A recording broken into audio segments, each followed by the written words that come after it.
In front of me is Black Shark Pad 7 Pro, and today I would like to show you where you can locate all your downloads.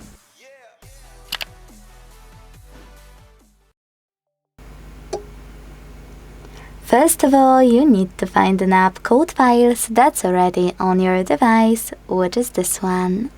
Click on it and tap on Downloads under Categories. As you can see, all of my downloaded files are here. Now, to open one, click on it on the left, and to manage one, click on those three dots on the right. You can also manage multiple by either holding one and clicking on all of those you want to manage, or by selecting this icon at the top right corner of each section to pick all of them at once. Then use those icons at the top right corner. Thanks so much for watching. If you enjoyed this video, leave a like, comment and subscribe. Bye!